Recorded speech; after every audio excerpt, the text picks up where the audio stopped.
یک همراه کوچولو دارم به اسم امید، قراره کمکم کنه تو عکاسی. سلام، فاطمه هستم. اومدم با معرفی رفلکتور. این برنده محصول هستش.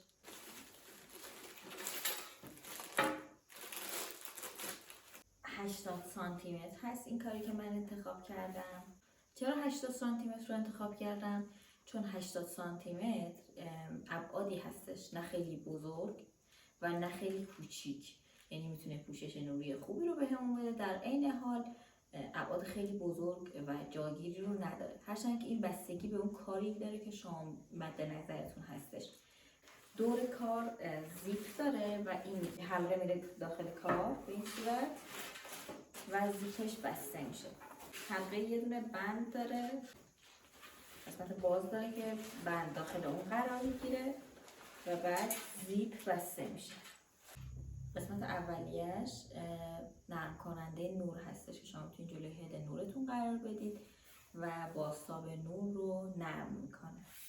این کار 3 تا رنگ داره، یکی نقره‌ای هستش، یکی سفید هستش و یکی طلایی هستش که من الان با شما بررسیش میکنم. بازتاب رنگ طلایی روی چهره و روی اشیا، همطور بازتاب نور نقره‌ای روی چهره و اشیا و همطور سفید.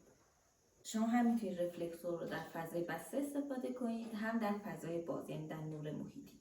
اگر شاخه نوری یا هد نور داری، تعداد شاخه نوری هاتون کم باشه یا یکی باشه یا 2 تا باشه، برای اینکه نور رو معکوس کنید، این سمت دیگه اشیا یا چهره رو هم بازتاب نور داشته باشید، میتونید یک سمت شاخه نوری قرار بدید و یک سمت رفلکتور رو که بازتاب نور رو به چهره یا اشیا برگردونید. حتی بدون شاخه نوری و نور محیطی هم میتونید از این استفاده کنید.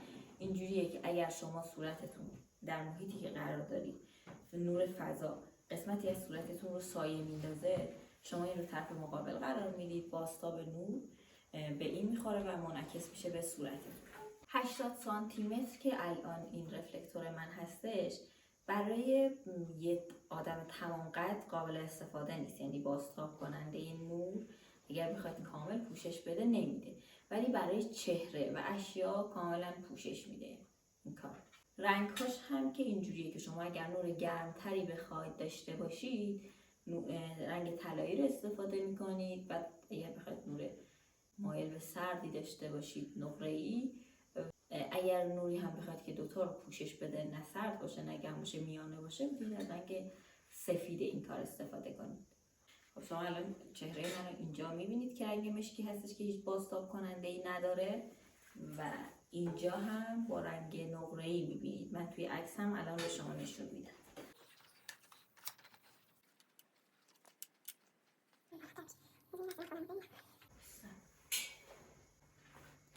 الان من یه دونه عکس بدون رفلکتور ثبت میکنم.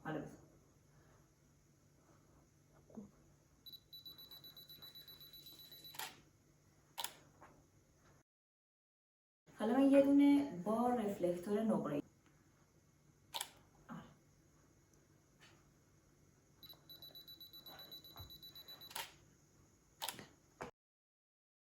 حالا بریم رفلکتور طلایی رو امتحان کنیم. دوباره بزن.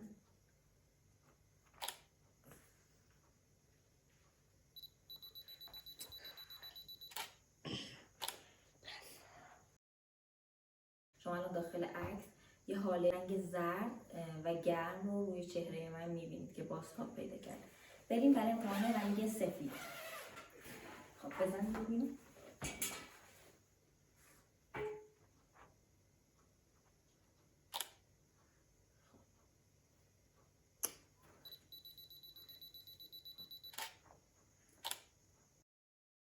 چون بازتاب دهنده رنگ سفید براق نیست، انعکاس نور کمی داره، به همین دلیل باید نزدیکتر کنید به سوژه‌تون.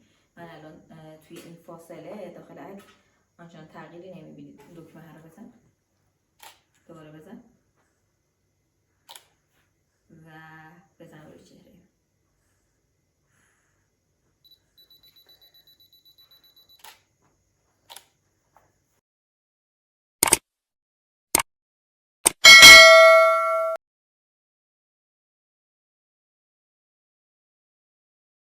اینجا برای شی از 2 تا شی متفاوت استفاده کردم. ببینیم که بازتاب دهنده ها چه میزان پوشش نوری رو بهمون میدن. یه دونه عکس رو بدون رفلکتور ثبت میکنم.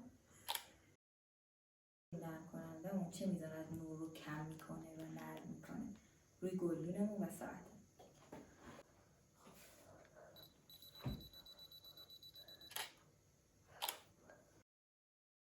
چون که الان ما با نور محیط داریم عکس میگیریم و هیچ شاخ نوری و هد نوری نداریم، زمانی که من نرم کننده رو استفاده کردم که نور رو نرم کنم، در حقیقت جلوی نور رو گرفتم و سایه بیشتری به گلدون دادم. اگر محصولی مد نظرتون هست که دوست دارید در موردش بدونید، داخل کامنت ها برام بنویسید.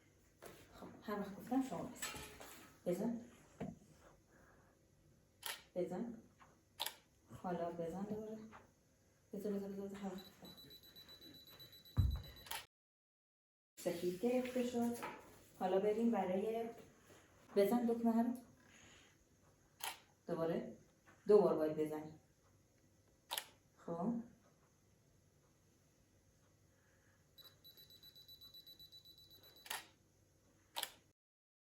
شهانه رنگ نقره‌ای.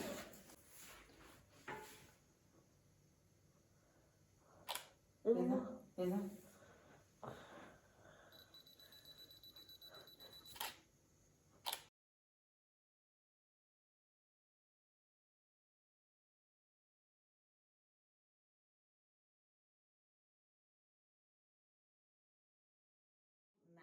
برند این کار برندی هستش که متریال و جنس رو با کیفیت خوبی میزنه، یعنی زیپ ها کاملا مقاوم و خوب هستن، جنس خود رفلکتور و لایه هاش هم خوب هست، یعنی قابل قبول هستش. یکی از برندهای مطرح تو بازار ایران هستش.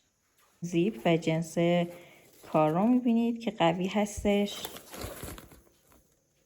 طلایی، نقره‌ای و سفید و نرم کننده نور. روی خود کار روی این قسمت نوشته 80 سانتی متر هستش. باز و بسته کردن این کار هم خیلی راحته. 2 تا دستتون رو 2 طرف مقابل کار قرار میدید، با انگشتتون فشار میدید، از این سمت هم با انگشت دیگه‌تون به طرف مخالف هم فشار میدید، اینو میپیچونید اینجوری میاد داخل هم و کار رو کامل بستید. باز شدنش هم کاری نداره، این رو کافی بکشید. همراه این رفلکتور یک کیف هستش که کارتون خیلی آسون میکنه. با حلقه رفلکتور و پرده هاتون رو میتونید تا کنید و داخل کار قرار بدید. ممنون که تا اینجای ویدیو نگاه کردید. امیدوارم این ویدیو براتون مفید بوده باشه و اگر قصد خرید رفلکتور رو دارید کمکتون کنه.